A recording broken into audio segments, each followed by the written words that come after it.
Hi Rap Squad! Welcome back to About Rap. And for today's video, kakabahan ang aking mga bashers kasi hindi lang po basta-basta vlogger ang nasa harapan nila right now, kundi artista. Okay, dahil ang mag-handle sa aking mukha today ay makeup artist of the stars. And not just any stars ha. Beautiful stars. Okay, I'm talking about Pia Wurtzbach, Heart Evangelista, Alex Gonzaga, at ngayon pati si About Rap makakahanay nila. Please welcome Albert Curnyawa! Oh my gosh, excited na talaga ako. Makakahanay ko nga sila Heart Evangelista, Pia Wurtzbach. So expect ko talaga magiging kamukha ko silang lahat. Pero may naisip ako look yung gusto ko gawin sa'yo. More on ano tayo. Beauty queen pa rin. Okay. So ganun nga naman yung hulmahan ko eh, di ba? Beauty queen, babae. Yes! Abangan nyo, si Rap sasali siya ng Binibining Pilipinas 2028. Ilang taon na ako noon, baka buntis na ako noon. Okay guys, so isa sa mga looking forward talaga ako ay yung mga nandito sa harapan pa sa mga high-end lahat. For now, I'm going to do your eye makeup. It's very intense. Alam mo yung bawat pinanood ko yung video mo, there's one thing I really want to do and I'm dying to do it on you. Alam mo ano yun? Wait lang po, pinaprocess ko yung English. Joke lang. Why ka kinakabahan ako dun? No, I'm just joking. Yeah, I can understand naman because you know, I speak to many foreigners. Mahilig ka sa foreigners?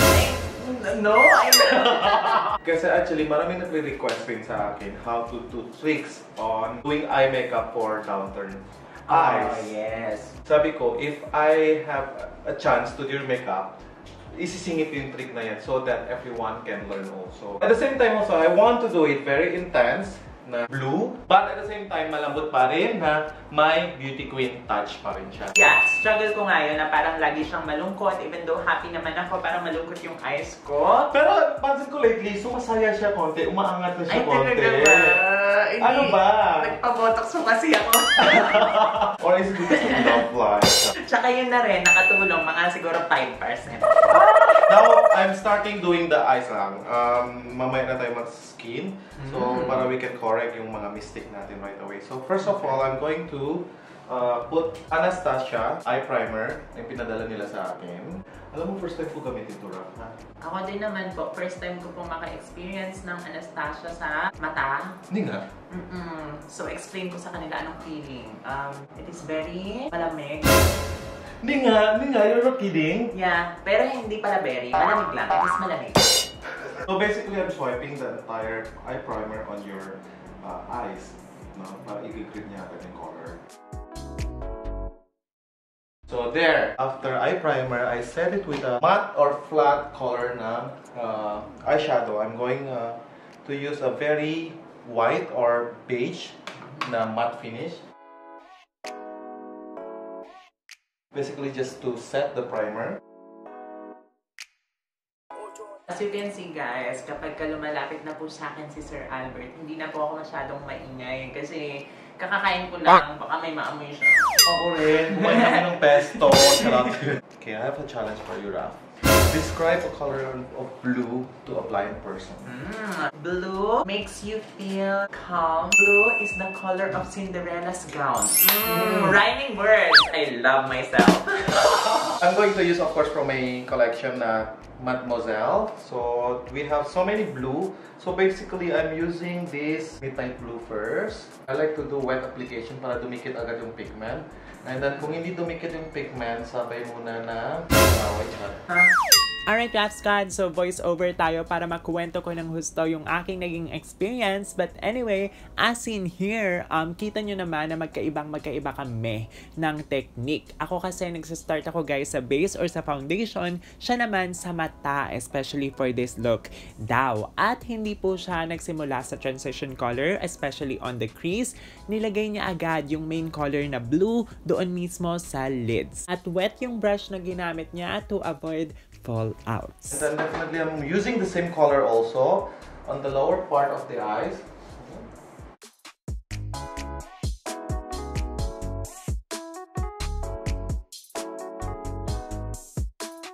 Then, after extending the same color on the lower part of my eyes, nag-proceed na siya in tight lining my eyes using a black eyeliner pencil from his own brand, Teviant.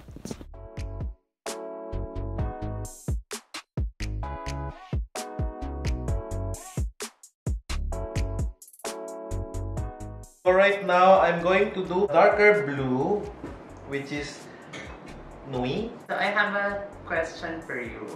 Of course, you have worked with many beautiful faces. Sino yung pinakamadaling make-upan? Without bias, ha? Si Si Heart. Kasi siguro me and Heart, we worked together like more than 10 years. So, all looks na ginagawa ko sa kanya, she just know how to project it. So, it's easy, so easy. And then, kasi alam niya rin kung anong galaw ko, alam ko na rin anong galaw niya. Pero feeling ko dadalian ka rin sa akin kasi hawig kami. Oo! So kung nakita niyo si Heart, abangan niyo si Lums. Gets niyo ba yan? Sorry pa. Hindi, ano? Heart and Lums! Oh my God! Okay, tanyo, benta siya, benta siya! Oo na po, nakikiramay na po ako sa walay kong joke. A lot of people afraid of using blue color, but for me, I super love because it's just add instant freshness on the eyes, lalo na kung puyat kayo. Napansin ko nga, nag-go ka agad po sa darker colors agad. Kasi I'm using the lighter color as the transition. So I'm using Mont naman ngayon.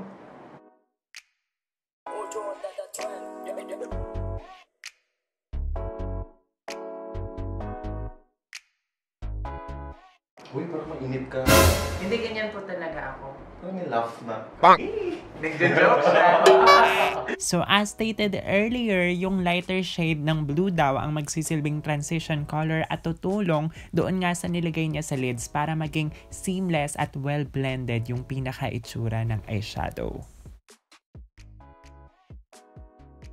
Di ba po ano kayo, Akam? Sa Indonesia. So, how long have you been living here? 10.5 years. Oh, so what do you think of the Philippines? I like it so much. I love Filipino food.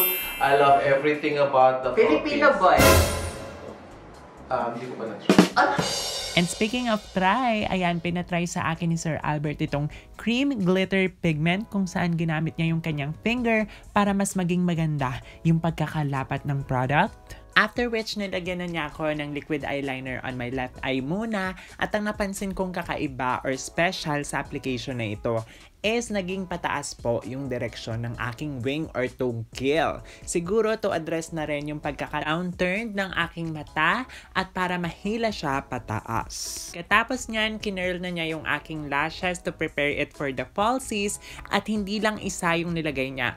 Not just 2, but 3 layers of falsies. Dito ko lang yun na-experience.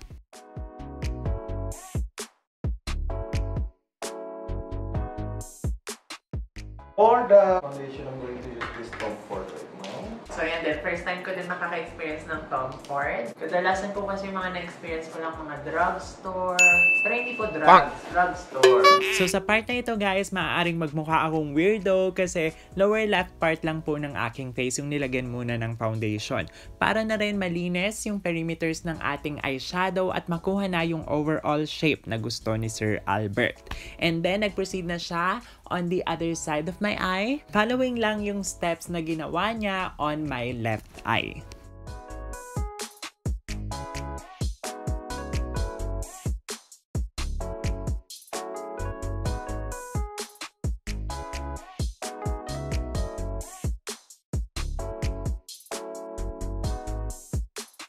Okay guys, so out of all na ginagamit sa akin ni Sir Albert so far, ito pa lang yung parang drugstore.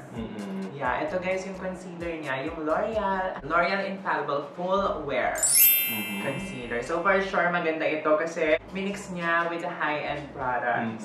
This is my favorite loose powder. Ang bango. Saan kaya rin yan? It's Clinical. Clinical? And then na-apply talaga siya all over. Ako kasi, I like it to apply it all over kasi it's my way of keeping the makeup to last longer. Okay guys, so nung ginugel ko itong Clé de Peau na loose powder, naisip ko na karapat-dapat lang na tumagal yung makeup ko kasi besh, 6,000 pesos siya. Then, for my contour, gumamit siya ng 2 shades of powders. Una ay medyo neutral para nga ma-define yung bones. Second is medyo warm para maging bronzy yung aking look. And hindi niya rin kinalimutan yung aking nose line. Following it up with a perfect fusion of baby and coral pink for my blush that I could say is sobrang bagay sa aking skin tone at sa aking eye look right now. Pagdating naman sa highlighter, ang pinaka napansin ko talaga kay Sir Albert, pag may shimmer na yung product, ginagamitan niya ng finger. And I could say I agree to this technique para nga maganda yung pagkakalapat at well distributed siya sa skin. For the kilay guys, ang ginagamit natin ay itong si Tevian Eyebrow Duo Powder. And I heard waterproof daw ito. Waterproof and sweat-proof. Kahit na powder ha, which is very unique. If you can touch it, it's creamy siya. Ah, okay. Parang feeling ko pwede rin siyang gawing eyeshadow. At ganoon naman sa makeup guys, everything is multifunctional. Now, going back dito nga sa Tevian Eyebrow Powder, alam nyo guys, ngayon lang ako naka-experience ng eyebrow powder pero ganito ka-pigmented. I swear, parang naging eyebrow pomade yung kanyang effect kasi ang ganda ng pigmentation talaga. Last step sa kilay, kinamitan din niya ako ng Tevian Eyebrow Tint in the shade She to match nga my blonde hair.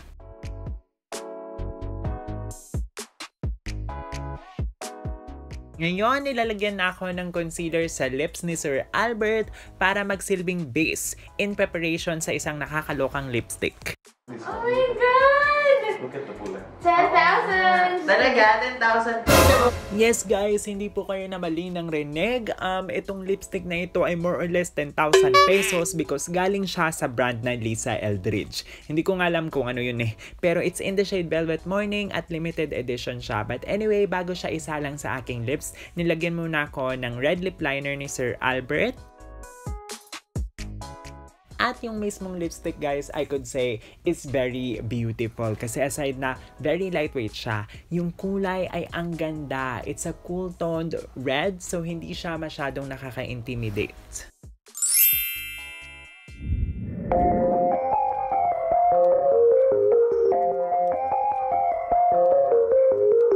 No sleep, no sleep, no sleep. Tryna do my thing, but you always got me in too deep. Can't breathe, can't breathe, can't breathe. You keep making faces that I don't wanna see. I don't like the way you talk to me, saying you can talk to me however you like. I know that ain't right. I don't like the way you talk to me, saying you can talk to me however you like. I know that ain't right. Everything you say make me look the other way. I don't wanna know, so I'ma let it fade. Baby, I got issues, but I love myself. Baby, I got issues, but I love myself. No. So yan, tapos na yung look mo. So the look that I did for you today is actually basically very 90s inspired. I know! Beauty queen ng 90s. Yes! To be exact, you look like Miss Venezuela 1996, Alicia Machado. Okay, perfect yan. Kasi pinanganak ako 1996. Hindi nga! Yeah, oo. So actually, hindi ko siya kilala. Pero ipa-flash ko yung picture niya dyan. Kayo muska guys kung kamukha ko nga siya. Pero, for me, alam mo, nagulat ako. Wait, paano ka nagulat?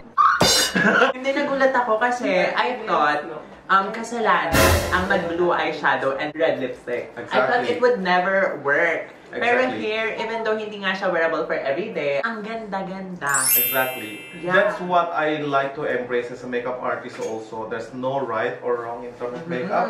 As long as you know how to embrace the look, you know how to carry the look, you can do whatever you want, guys. Because after all, makeup is just an extension of expression of who you want to portray that specific moment of time. True. Pero all in all, sobrang nag-enjoy talaga ako kasi it's very fun for me to see nga yung different techniques ng mga makeup artists. And sa'yo, sobrang dami kong natutunan kasi sobrang magkaiba tayo ng techniques. Yes. Yeah. Alam mo before, di ba we've been planning for this video? Yeah. Tapos lagi ko nakikita yung mga post mo, yung video mo. Tapos yun nga, napansin ko yung downturn ng mata mo. Yeah. So sabi ko, sige nga, how will I contra that situation? So basically what I did is just like extend the line. So wingtip liner. So basically you have to change the focal point to the side, you know, and then lift the line and everything.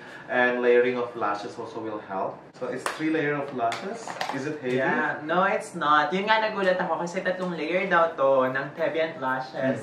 Lashes. Pero it's very lightweight pa rin. Kasi Yes. natural hair. Natural hair siya. And even yung nilagay nilang extension sa akin, human hair daw to. So I'm hoping, buhay pa yung mga taong may-ari nito. Katakot naman kung namatay na sila. Actually, lukay namin yung ano. Oh my God! God! Thank you so Thank much, you so Sir much. Albert. Thank you so much, Raf, for inviting me to your channel. And for those of you who wants to know kung anong favorite product niya, yes, I did a back rate of Raf, kung anong personal makeup niya yung dinadala niya sa back niya. So if you want to know more about that, please also watch it in my channel. Lahat po ng kanyang information, social media links, and YouTube channel link, ilalagay ko dyan sa description box below. So, there you have it, guys. Kung nag-enjoy kayo, please do click the thumbs up button, subscribe to me and to Sir Albert Corniawan. Follow me also, guys, on my other social media sites at RafWantsYou, and I will see you guys again soon. Can't breathe, can't breathe, can't breathe. You keep making faces that I don't wanna see. Oh na na na na, don't you talk to me, talk to me. Oh na na na na, don't you talk to me, talk to me. Oh na na na na, don't you talk to me, talk to me. Used to be the lowest, now I'm up. I don't like the way you talk to me, saying you can talk to me.